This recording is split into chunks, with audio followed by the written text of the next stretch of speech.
நமது YouTube channel நேயர்களுக்கு வணக்கம். இன்றைய தினம் நாம் பார்க்க போவது சஞ்சீவி மூலிகளை பற்றி.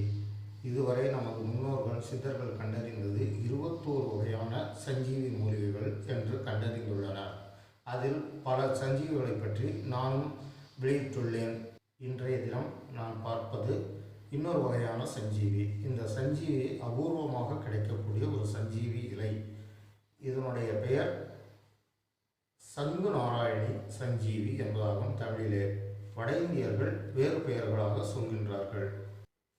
இதனுடைய பெயர் சங்கு நாராயணி என்பதற்கு என்ன காரணத்தினால் ஏற்பட்டது என்றால், இதை பார்த்தால் நமது பலம்புரி சங்குனுடைய அமைப்பை போலவே இருக்கும். அதனால்தான் இதற்கு பெயர் சங்கு நாராயணி என்று பெயர் வைத்தார்கள்.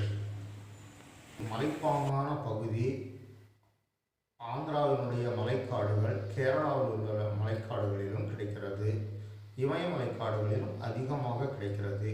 அங்கே நாம் சென்று வந்தால் அகோரிகள் இதைத்தான் பயன்படுத்துகிறார்கள். பசி எடுக்காமல் இருப்பதற்காக இந்த இலையை தினமும் ஒரு இலை சாப்பிடுவார்கள். பசி எடுக்காது. ஆரம்பத்தில் இந்த பயிற்சி எடுப்பவர்கள் இந்த இலையைத்தான் சாப்பிட்டு பசி இல்லாத பசியடைக்கு பயிற்சியை இதன் மூலமாகத்தான் பெறுவார்கள். இது பசியை மட்டும் அடக்குவதல்ல, இதனுடைய மருத்துவ குணம் அதைவிட சிறந்ததாக இருக்கிறது.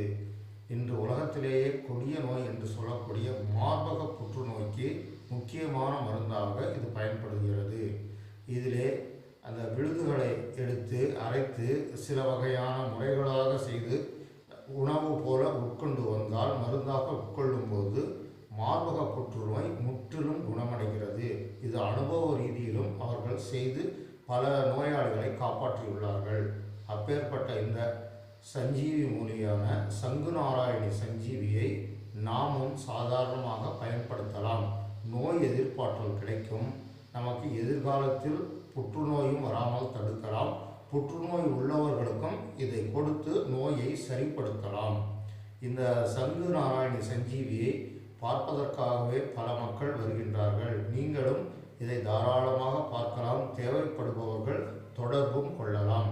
சாதாரணமாக ஒரு நாளைக்கு ஒரு இலை அல்லது 2 இலைகள் சாப்பிட்டாலே போதும். கடுமையான மலைகளும் ஏறி செல்லலாம். பசியும் எடுக்காது. நமக்கு ஆக்சிஜன் அளவும் காற்றளவும் நன்றாகவே இருக்கும். தாகமும் எடுக்காது. அப்பேற்பட்ட ஒரு சஞ்சீவி மூலிகை, அதிசயமான இந்த சஞ்சீவி மூலிகை கிடைக்கிறது. நேயர்கள் உங்களுக்கு தேவையெனில் தாராளமாக எங்களை தொடர்பு கொள்ளலாம். இந்த இலை சாப்பிடுவதால் இன்னொரு அபூர்வமான ஒரு நோய்க்கும் நமக்கு பாதுகாப்பு ஏற்படுகிறது. இன்றைய தினம் மக்கள் அனைவருக்கும் ஏற்பட்டு அதிக அளவில் சிரமத்தை உண்டு பண்ணி கொண்டிருக்கும் சர்க்கரை நோயை குணப்படுத்துவதில் இது முன்னோடியாக உள்ளது. எப்படி என்றால், சாதாரண சர்க்கரை நோய் உள்ளவர்கள் கொஞ்சம் நேரம் ஆகிவிட்டாலும், உணவருந்த ஒரு 3 மணி நேரம் ஆகிவிட்டாலும் கை கால்கள் நடுக்கம், உடல் தளர்வு, மயக்கம் போன்றவை ஏற்படும். இந்த இலை சாப்பிடுவதனால் பசி எடுக்காது. உடல் சோர்வும் வராது. அதனால் நம்ம அரிசி சோறை தளர்வு இல்லாமல் இருக்கிறதுனால அரிசி சோறை நாம் நீங்கிக்கலாம்.